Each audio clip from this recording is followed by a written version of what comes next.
রাজনৈতিক দলগুলোর প্রতিশ্রুতি আর সরকারের আশ্বাসের পরও উপেক্ষিতই রয়ে গেছে তিস্তা মহাপরিকল্পনার এবারও বাজেটে রংপুর সিটির জন্য সরকারি উন্নয়ন বরাদ্দ শূন্য।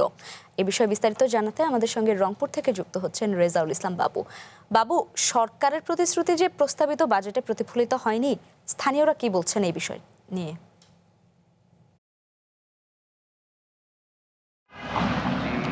আপনি যেমনটি বলছিলেন আর কি, যে স্বাধীনতা পরবর্তী সময় থেকে কিন্তু চলতি বাজেট পর্যন্ত যে প্রস্তাবিত বাজেট পেশ করা হয়েছে এখন পর্যন্ত রংপুর অঞ্চল কিন্তু বরাবরই অবহেলিত হয়ে রয়েছে এবং পরিকল্পনা সহ এখানে যে কৃষি নির্ভর এই অঞ্চলে কৃষকদের জন্য আর কি কৃষি পণ্য নির্ভর আর কি কিছু কলকারখানা স্থাপন সহ আপনাকে জানিয়ে রাখি যে রংপুর কিন্তু দেশের দ্বিতীয় বৃহত্তম সিটি কর্পোরেশন। এই এলাকায় কিন্তু বরাদ্দের পরিমাণ একেবারে কম। এ নিয়ে কিন্তু স্থানীয়রা বেশ ক্ষুব্ধ। আমরা এই বিষয়ে আসলে কথা বলবো। আমাদের সঙ্গে আছেন রংপুর বেগম রোকেয়া বিশ্ববিদ্যালয়ের শিক্ষক ডক্টর তুহিন ওয়াদুদ। তার কাছে আসলে শুনবো যে আসলে রংপুর কেন এত বৈষম্যের শিকার।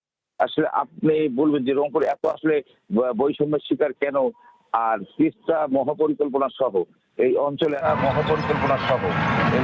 আসলে বাজেটে কি ধরনের বরাদ্দের প্রয়োজন?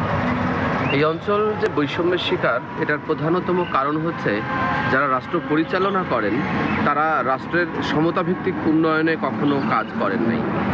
আমরা যদি দেশ স্বাধীন হওয়ার পর থেকে দেখি, সবসময় এই অঞ্চলকে পিছিয়ে রাখা হয়েছে। আমি এই রংপুর বিভাগ হওয়ার পর একটা হিসেব বলি। 2011 সালে যখন দারিদ্র মানচিত্র তৈরি করা হয় তখন সারা দেশে গড় দারিদ্র ছিল 31%। 2016 সালে যখন গড় দারিদ্র করা হয় তখন সারা দেশে গড় দারিদ্র ছিল 24%, কিন্তু রংপুর বিভাগে গড় দারিদ্র 40 থেকে প্রায় 47% হয়েছিল। অর্থাৎ গড় দারিদ্র যখন সারা দেশে কমে তখন রংপুরে বাড়ে।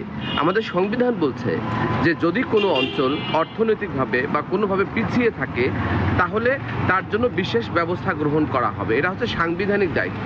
আমাদের দেশে কোনো সরকার সাংবিধানিক দায়িত্বটা পালন করে নাই। আমরা এই যে আওয়ামী লীগ সরকারের সময় চলে গেছে, আমরা দেখেছি যে আমাদের যে বার্ষিক উন্নয়ন কর্মসূচি, যেমন বলি 2018-19 অর্থ বছরে 1,76,600 কোটি টাকা বার্ষিক উন্নয়ন কর্মসূচিতে দেওয়া হয়েছিল। রংপুর বিভাগে প্রায় 2 কোটি মানুষের জন্য দেওয়া হয়েছিল মাত্র 0.98%, অর্থাৎ 1%-এর কম। একই সাথে সারা দেশে যে 10টা মেগা প্রকল্প চলছিল তাতে ব্যয় ছিল 3 লাখ কোটি টাকা। এই 3 লাখ কোটি টাকার 1 টাকারও মেগা প্রকল্প রংপুরে ছিল না। বাংলাদেশে যদি সবচেয়ে গুরুত্বপূর্ণ কোনো প্রকল্প গ্রহণ করতে হয় মানুষের জনকল্যাণের জন্য, জনদুর্ভোগ দূর করার জন্য, সেটার নাম হতে পারত তিস্তা মহাপরিকল্পনা।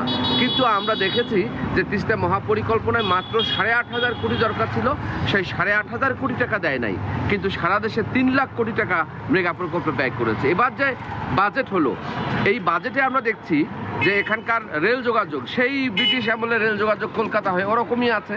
সড়ক, রেল, আকাশ, কোনো যোগাযোগ পথে এখানে বরাদ্দ দেওয়া হয়নি। শিল্প কলকারখানায় দেওয়া হয় নাই, সিটি কর্পোরেশনে দেওয়া হয় নাই, এখানে তিস্তা মহাপরিকল্পনায় দেওয়া হয় নাই। বলতে গেলে যে এখানকার উন্নয়নের জন্য কোথাওই বিশেষ কোনো বরাদ্দ রাখা হয়নি।